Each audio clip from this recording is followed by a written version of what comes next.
So I've extended our Christmas celebration by a day. Epiphany was yesterday, and we had a magnificent concert with the 12th Night Singers. Thanks so much, Jen, for arranging that. Thanks for everyone who helped.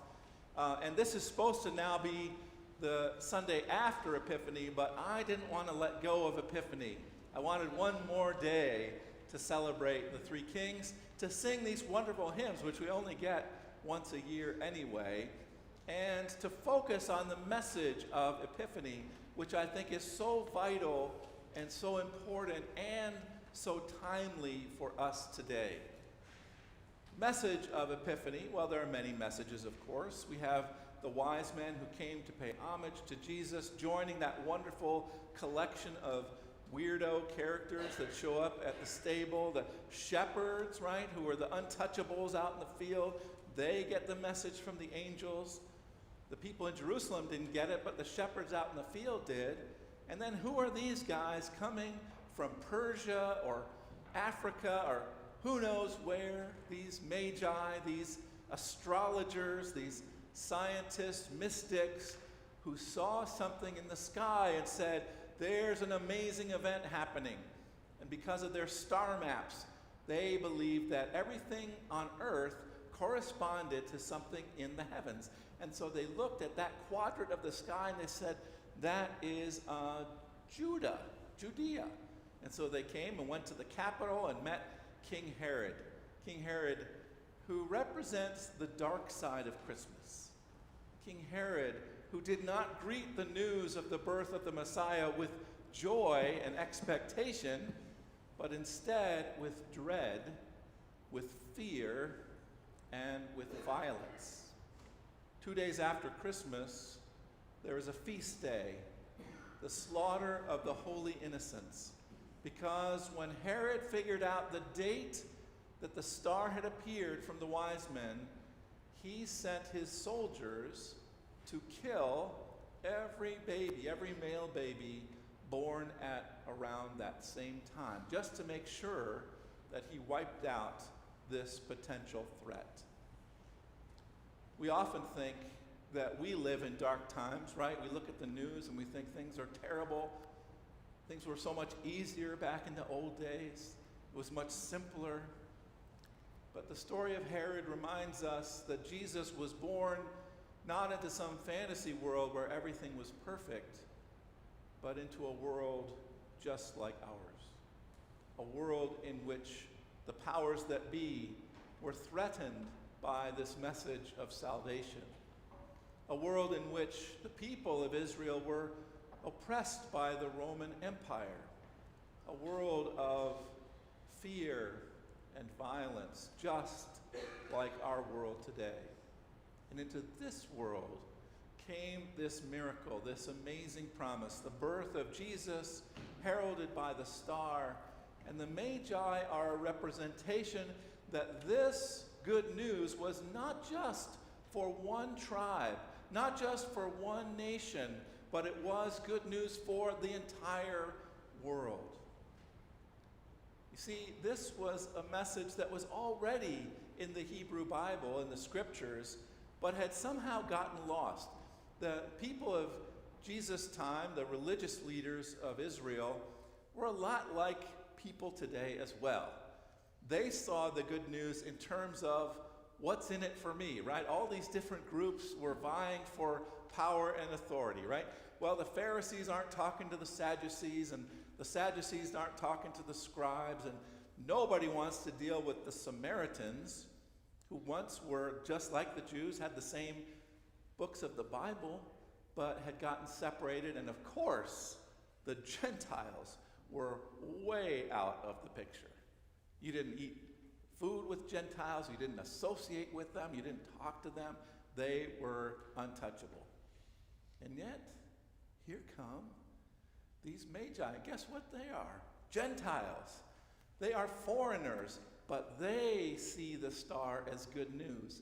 The shepherds were untouchables, but they heard the song of the angels, and they heard the good news. And all of these people gathered at the feet of the baby Jesus and offered their gifts. They knew that this message of salvation was for them as well.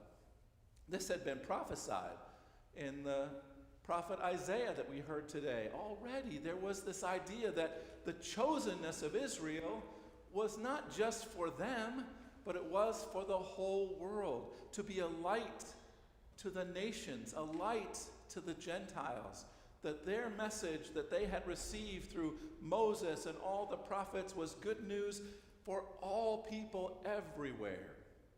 This was reiterated in the Psalms. It's also why Jesus in his earthly ministry refused to be bound by the rules of his day. He met with the Samaritan woman at the well, untouchable.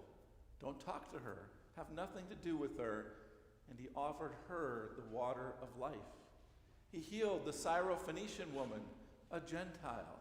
He kept breaking beyond the boundaries that people had established for him because he knew that his message of love and salvation was for all people. It's why St. Paul, against the wishes of the church, the early church in Jerusalem, kept going to the Gentile lands and baptizing and teaching and bringing people in to the fellowship of the church. It's why we're here today.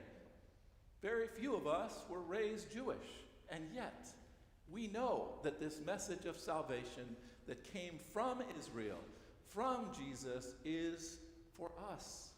Whatever our background, whatever our nationality of origin, whatever our situation. When God looks at this world, God doesn't see what we see. We see all the boundaries. When I was a kid, I had to learn geography, probably my worst subject. If you ask me the capitals of the 50 states, I can get about 12 out of 50 probably. If you ask me to draw maps of where nations are, I'm not very good at that, right? But we like those boundaries. We like to know who's in and who's out, who's part of our group and who's outside. We specialize as human beings in who's in and who's out, who's with us and who's against us. We're really good at that. We're better wall makers than bridge builders, venture to say, over time, in almost every case. But I don't know about you, I think it was in the 60s, the first space travel, there were those beautiful pictures of the Earth. Do you remember the first time you saw a picture from space of the Earth? And you saw how beautiful this blue-green marble floating in space is, how precious and amazing it is. And you look down and you could kind of pick out the continents, and you could see the oceans, and there were clouds, and the North Pole and the South Pole. You know what you didn't see? You didn't see any lines marking who belongs where. You didn't see any nation states. You didn't see any divisions of culture or race or power or money. All that looked so pointless when you stepped back and took the big view. And I like to think that is how God looks at all of us. We're so obsessed with our tribes, whatever they may be. But what God sees when he looks at us is that view of the whole fragile earth, our island home, as the prayer book puts it. What God sees is a whole world of people that he came to love and to save in the person of Jesus Christ, his Son. That's what the shepherds knew when they came to see this amazing thing. It's what the Magi knew when they looked in the heavens and saw this sign and came to bring whatever gifts they could. Gold for his royalty, and myrrh for his humanity, and incense for his priesthood. Symbolic gifts to represent a little baby who was vulnerable and weak, who became a refugee when he went to Egypt, when Herod was trying to wipe him out, but who was and is the King of Kings and Lord of Lords. I pray that as we think about the Epiphany this year, that we might have a little epiphany of our own, that we might see that all the human-made constructs that separate us from each other in the end mean nothing. That when we think about us and them, in the end there is no them. There is only us. Us, we who have the privilege of being part of one beloved planet that God has spent so much effort to create and to love and to redeem. That we might see in the faces of others, even those we are afraid of, even those we dislike, even those we feel separate from, that we might see the image of the God of love. So as we wrap up this Christmas tide with an extra day of Epiphany today, I want to close by reading a short poem that was written by Howard Thurman. Howard Thurman, who was one of the inspirations for Martin Luther King Jr. He wrote this beautiful poem about what to do when Christmas is done. When the song of the angels is stilled, when the star in the sky is gone, when the kings and princes are home, when the shepherds are back with their flocks, the work of Christmas begins, to find the lost, to heal the broken, to feed the hungry, to release the prisoner, to rebuild the nations, to bring peace among the people, to make music in the heart.